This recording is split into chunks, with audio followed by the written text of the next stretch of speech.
One simple way to think about this is that if you've ever had a truly inspiring teacher, somebody who was not afraid to kick in the butt a little bit and say things like, Mark, you're better than this. You can do more than this. I know you didn't study for this. You need to push yourself, blah, blah, blah, whatever. They push you, they challenge you, they kick you in the butt. But they are doing it not because they are a jerk, but because they really cared so deeply about seeing you succeed. They cared about your future. They wanted to see you be the absolute best that you could be.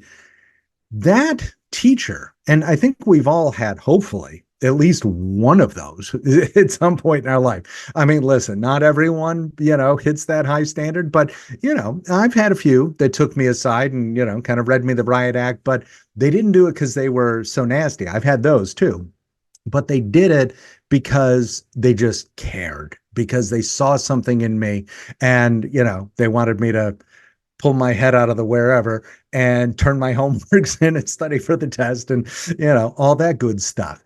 That teacher was 100% leader. So the 100% leader, as I mentioned at the beginning, is somebody who can balance both challenge and connection.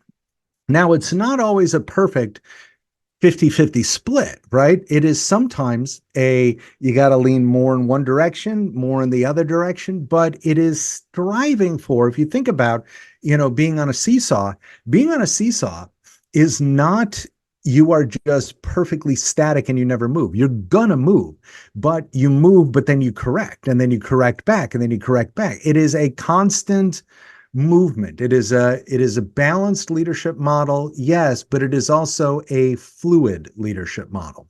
So in a nutshell, challenge is basically, I'm pushing you to reach your full potential, whatever that may be. And at the same time, what allows me to push you and challenge you is that I am so connected with you. That is, I care about you. I believe in you. I want to see you succeed. And I know quite a bit about you. When we think about challenging, it boils down to, there's any number of ways we can define this, but some of the simple ways to think about this is that if you believe, for example, that people's best work is done a bit outside of their comfort zone, that would be evidence of challenge. This is, by the way, these are all true. And there's decades of research on every one of these. Do I like people to know the candid facts about whether or not their performance is meeting expectation? Yeah, if I'm doing that, if I'm willing to talk candidly and truthfully with people and actually share how their performance is going, yeah, that would be a challenge kind of activity.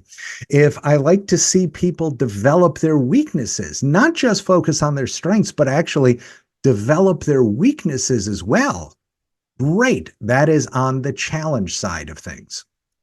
The connection side, as you might imagine, is quite a bit different. The connection side is things like, you know what? I want to hear about people's problems. I'm truly open door. I don't mean this as some kind of cliche where, you can come in and bug me and I'll roll my eyes at you. No, this is like, I actually want to hear what you have to say, no matter how tough or intense it may be.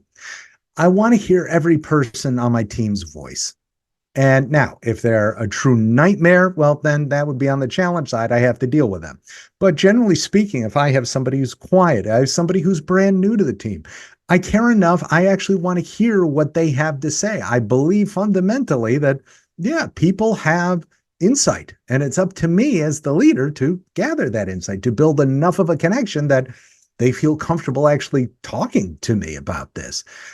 Do I know the unique motivators and demotivators of every person on my team? It's not enough to know, yeah, Bob is, plays the softball on the weekends. Sure, that's nice, but that's not the same as knowing that Bob loves this kind of work and Bob really hates this kind of work. And Bob performs brilliantly when he's doing this, and he performs terribly when he's doing this. That is a different level, a deeper level of knowledge about somebody. And that is something that really should be table stakes for every single leader. It's poker analogy. It's a way of saying that this should be the minimum requirement for every leader. We should know this about our people. If you do those both of those things and you can balance them. And balancing doesn't mean I do both of them in a mediocre way. It means I do both really well. If I do both really well, that's what gets me to the 100% leader place. Now, if I am really good on the challenging stuff, but I am not good on the connection stuff, well, then that would be what we sometimes call the intimidator model of leadership. Now, for those of you who have taken our leadership styles quiz, which is different than the 100% leader quiz, I will show you in a minute how you can equate at least a couple of the leadership styles to this grid here as well. So this is the intimidator. It's too much challenge without enough connection. That is, it's all challenge. I'm pushing, but I'm not coming from a place of deep connection with you. The caring isn't there, which means the challenge is only going to get me so far. On the flip side, we have all connection, but not enough challenge. We sometimes call this the appeaser. This is the person who says, I love you, I care about you, I just want you to be happy. Okay, but do I need to perform well? Nah, I just care about you being happy. So this is too much connection without enough challenge. Now, too much connection without enough challenge, it doesn't mean that there's too much connection. It means there's too much connection without the challenge that goes along with it. Then, of course, you can have somebody who does neither, right? They don't really challenge people. They don't really connect with people. This is sort of the leader that, sits in their office, doesn't really connect with people. Maybe they pop their head out every so often, but this is the avoider. They're really not doing much of anything that we would consider leadership. They may fulfill some management tasks, shift schedules and whatnot, and, filling out forms and getting people paid and those sorts of things, but they're not doing leadership activity. Nobody's growing. Nobody's developing. Nobody feels particularly cared for in this leadership model. Now, if you're out of balance, as you might imagine, there are problems. The intimidator. Okay, so this is all challenge, not much connection. The risks are obviously pretty obvious, right? So you're going to have people that burn out. You can only push and challenge people without caring about them for so long before they just start to crack.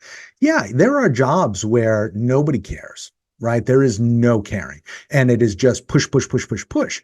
And you can make money and you can have success in that for about a year, usually is about where it's going to top out. And that's why, there are certain professions where people just burn out because it's a horrible environment, but you can put up with it for a certain amount of time. I'm never going to sit here and tell you that if somebody's an intimidator, that just never, ever works. Clearly, there are intimidating leaders that have figured out, how to make money off of that. And you can for a period of time. The problem is then the burnout starts to catch up. The disengagement starts to catch up. People become disempowered. In extreme cases, they can even become too reliant on their boss because they stop thinking independently because their boss is always yelling and pushing and challenging. There's like no opportunity for them to grow themselves as individuals. On the flip side, you have the appeaser person. This is lots of connection, not much challenge. And this is where you're going to get, it feels great. People are generally happy, but they're also not really growing. So this is like, if I said, what would make me happier? Going for a run and doing my workout, or sitting on the couch and eating peanut M&Ms? Well, sitting on the couch and eating peanut M&Ms is infinitely more enjoyable. But what's going to happen if that's all I do all day, every day? I'm going to get fat, and I'm not going to be in shape, and eventually I'm not going to be able to go for a run. And so this is the thing, right? It's, in the moment, this is happier. Today it's raining here in Atlanta. So what's more appealing to me? Is it, going for a run, or is it eating the peanut M&Ms and sitting on the couch? Sitting on the couch, lots more fun, but I'm not growing. I'm not developing. And a month, 2 months, a year from now, I'm going to be fat and miserable. And so this is the thing that you get with the appeaser, right? Feels good in the moment, but nobody grows, nobody develops. And high performers will mentally check out on you because high performers aren't going to put up with that. They do want the growth and development. And then, of course, with the avoider, what you get is kind of a laissez-faire. hands off, absolutely no direction. So there's inconsistent performance. You may have performance problems. People start to feel undervalued because they don't have the connection or the challenge. And things like conflicts and quality breakdowns can start to loom large because nobody's jumping in and actually, doing anything about this stuff. And so that becomes a very serious problem.